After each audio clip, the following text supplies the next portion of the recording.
नमस्कार। हिंदी की कक्षा में आप सभी का स्वागत है। प्यारे बच्चों, आज हम पढ़ेंगे अयोध्या सिंह उपाध्याय जी द्वारा रचित कविता एक तिनका। इस कविता के माध्यम से कवि ने घमंड न करने की सीख दी है। कई बार छोटी से छोटी चीज भी बड़े से बड़े घमंड को तोड़कर रख देती है। कवि ऐसी ही एक घटना का जिक्र इस कविता के माध्यम से कर रहे हैं। कविता शुरू करने से पहले आइए कवि के बारे में थोड़ा जान लेते हैं। हिंदी भाषा के महान लेखक और कवि अयोध्या सिंह उपाध्याय जी का जन्म 15 अप्रैल 1865 में उत्तर प्रदेश में हुआ। ये ब्राह्मण परिवार में पैदा हुए थे, लेकिन बाद में इन्होंने सिख धर्म अपनाकर अपना नाम भोला सिंह रख लिया। इन्होंने हिंदी साहित्य में अपना अद्भुत योगदान दिया। वे 2 बार हिंदी साहित्य सम्मेलन के सभापति रह चुके हैं और सम्मेलन में इन्हें विद्या वाचस्पति की उपाधि से सम्मानित किया जा चुका है। इनकी प्रमुख रचनाओं में प्रिया प्रवास, कवि सम्राट, वैदेही वनवास, बाल विभव और फूल पत्ते आदि शामिल हैं। माना जाता है कि सन 1947 में निजामाबाद में ही इन्होंने अपनी अंतिम सांसें ली। तो आइए अब अपनी कविता शुरू करते हैं। मैं घमंडों से भरा ऐंठा हुआ, एक दिन जब था मुंडेर पर खड़ा, अचानक दूर से उड़ता हुआ, एक तिनका आंख में मेरी पड़ा। कठिन शब्दों के अर्थ देखिए।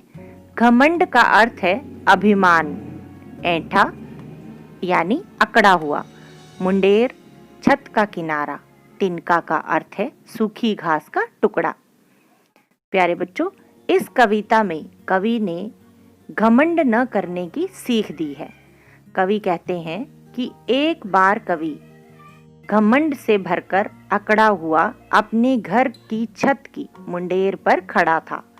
उसी समय अचानक दूर कहीं से उड़ता हुआ एक तिनका आकर उसकी आंख में पड़ गया और पल भर में उस जरा सी निर्जीव वस्तु यानी तिनके ने उसका सारा घमंड चूर चूर कर दिया।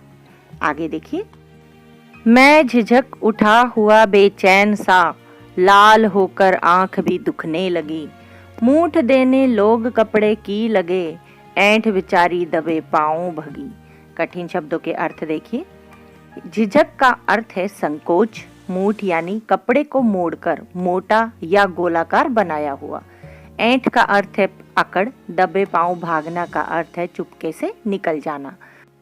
प्यारे बच्चों, घमंड से भरे कवि की आंख में जब एक छोटा सा तिनका पड़ जाता है तो वह अचकचाकर बेचैन हो उठता है।